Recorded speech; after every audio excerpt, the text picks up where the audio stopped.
Chapter 212. The United Nations continues its meeting, despite the interruption caused by the threat from the Dark Force. Everyone is trying to breathe, to regain their composure. But politicians must find a solution after this meeting, remembering that the Dark Force has given them a choice, to serve him by pointing their guns at the Divine Tree. As we have said, in terms of credibility, it seems that the Divine Tree of the Chinese Federation is faring better than that strange, terrifying creature. At this point, choosing the wrong side could lead to the extinction of humanity. After whispering discussions, they each returned to their seats and resumed the meeting. Meanwhile, at Misty Mountain, Xiao Ling is questioning the Divine Tree about the recent event. It knows that humans cannot defeat it, so why did it say that? At this point, the word "it" is put in quotes, referring to a non-human, non-living entity. The Divine Tree looks down and squints its eyes, saying that perhaps it is still haunted by being defeated by the ancient heroes of humanity in the past, and to prevent that from happening again, it chose to activate two forces that pose a risk to it, to fight each other first. The Divine Tree secretly thinks that there might be other deep-seated reasons that it doesn't know about, but anyway, the Divine Tree is extremely cautious before this primordial enemy. Setting everything aside for a moment, the Divine Tree counts on its fingers and sees that the tide of spiritual power has been going on for 10 days. This tide seems to be lasting a long time, but it also helps the 7 small worlds of the Divine Tree expand by more than 10,000 square meters in its spare time. The Divine Tree also tries to use its will to control the special streams of spiritual power in here.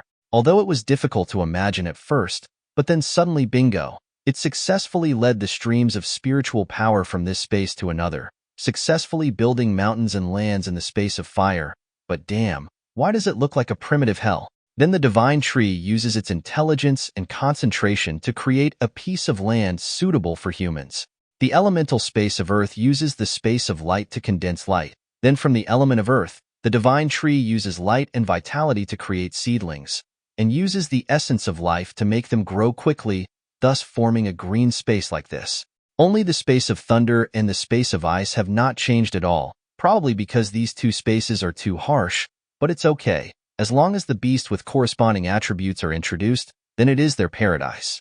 At this moment, the Divine Tree suddenly thought of the Purple Scythe, who was probably wandering somewhere in space, which had also become his new base.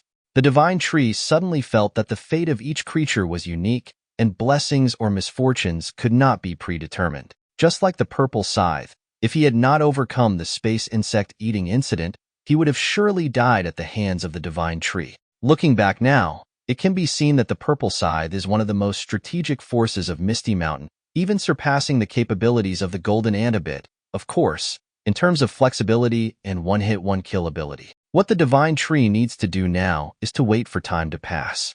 These 7 spaces are vast and rich in spiritual power, which is his retreat, a strategic path, like Noah's Ark when Judgment Day comes. At the end of the road, the Divine Tree and all his allies can curl up and hide in these spaces. And so, the Divine Tree adjusted his posture, leisurely enjoying the heavy spiritual rain under the space crack. In Australia, a sun? No, it's probably a space crack in the style of the Dark King, who created a horizontal crack instead of one overhead, and all creatures sat still to absorb. Suddenly there was a small call. Kangaroo, who was in a daze, was startled. A man in a purple cloak walked up behind him, only his eyes shone with wisdom. Kangaroo still crossed his arms and looked like a gangster and asked, "What's up?" This man, after releasing his spiritual power around and finding no curious people, asked quietly, "Hey, do you think following the new king is okay? For it, we are just weapons." Of course, this "it" was also put in quotes by him. Kangaroo confidently replied, "It doesn't matter. Whoever gives me power, that person is my king." Kangaroo looked at the sea monsters and continued, "No matter what the king decides, whether to ally with sea monsters or humans, it doesn't matter. Our goal will not change. Anyone who stands in the way will be eliminated." Kangaroo looked far away, seeming very determined, but the man in the purple cloak just silently stared at Kangaroo, as if telling him to be sincere. Kangaroo noticed the judgmental look in his eyes and frowned. "Why are you looking at me like that?" The man turned away and hesitated. "Nothing. It's just that, if it were you before, you definitely wouldn't say such things." Kangaroo also confirmed this. He wouldn't have said such things before.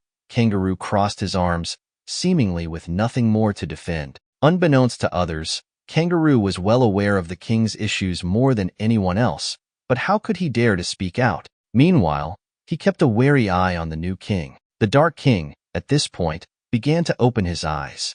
His evil eyes widened, and then his harsh voice echoed, very smooth and clear. He loudly announced, "The tide of spiritual power will end in a week." See, if it were the previous king, he would have been slow and deliberate, making this announcement only after his subordinates had finished bathing and eating dinner. The Dark King continued, "At that time, regardless of the outcome of humanity and the divine tree, we will still sweep everything, as long as we can survive." Clearly, he had promised humanity that if they killed the divine tree, he would give them a small corner to reproduce. But now he was going back on his word in front of his subordinates. Indeed, he was a demon, with no credibility at all. As soon as these words fell, the monsters below began to roar in response, not because they agreed, but because the boss had just declared, so the subordinates had to clap, like a chairman of a country standing in front of a crowd and inadvertently saying, "I need to poop," but the people below immediately clapped in tears. Meanwhile, Kangaroo and the guy in the search suit stood still, showing no attitude at all.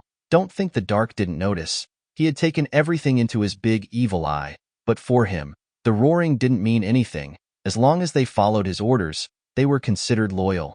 At the heavenly mountain, the land of light was overflowing. The foot of the divine elephant just stepped into a clear lotus pond. The divine elephant, all white, leisurely walked to the place where two guys were meditating on two high rocks. Looking at this posture, it seemed that the two guys were higher than the divine elephant by a level. The divine elephant spoke in a clear voice and announced, "The darkness, he has arrived." As soon as these words came out, the two guys immediately turned around and opened their eyes, and my guess, these are probably two dragons or seahorses. At this time, under the sea, a creature hundreds of meters long and a whale were rushing into a dark crevice. It was the five-headed snake and the mutant whale of Misty Mountain. They found a huge stone door deep under the sea floor. As soon as they arrived, the door slowly opened. The transport organs made a dull sound spreading in the seawater. Then from inside, an extraordinary light leaked out. The whale looked up. It was strange. Such a bright light did not hurt the eyes of the whale and the five-headed snake. The whale seemed surprised too, exclaimed intermittently, "Here it is." Then both of them entered the brilliant light cluster. At the headquarters of the United Nations, the meeting was still in progress. The consensus was that the demands of that individual were utterly unacceptable. They were expected to fight the divine tree.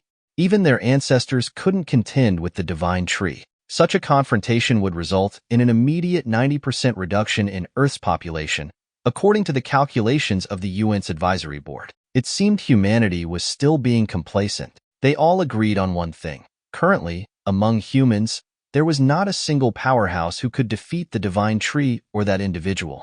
The disparity in power had become too vast, and the calculated damages were only relative, absolutely not trustworthy. The chairman of the China Federation disregarded the buzzing discussions of his peers, lost in his contemplation. He seemed to be searching for the purpose of that shadow behind all these events.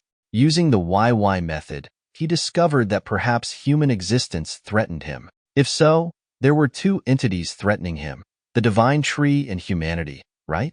Indeed, it seemed he had found the answer. The shadow wanted the two threatening entities to fight to the death, and naturally, after both were injured, he would come and swallow everything. The chairman's eyes lit up with wisdom, as if he had made a decision for this time. Of course, this opinion also needed the approval of the majority, so he had to deliver a highly impressive and persuasive speech. But how could he do that when he was just a human, without any mutant power in his hands, and without any concrete evidence that humanity could somehow threaten that individual to present? All he had were conjectures. Just as he was at a deadlock, something outrageous happened, something unprecedented in the history of the United Nations. During their continuous two-day meeting, the divine tree arrived, in the form of a tree-like human. The divine tree had truly come to the meeting, an uninvited guest. End of chapter 212.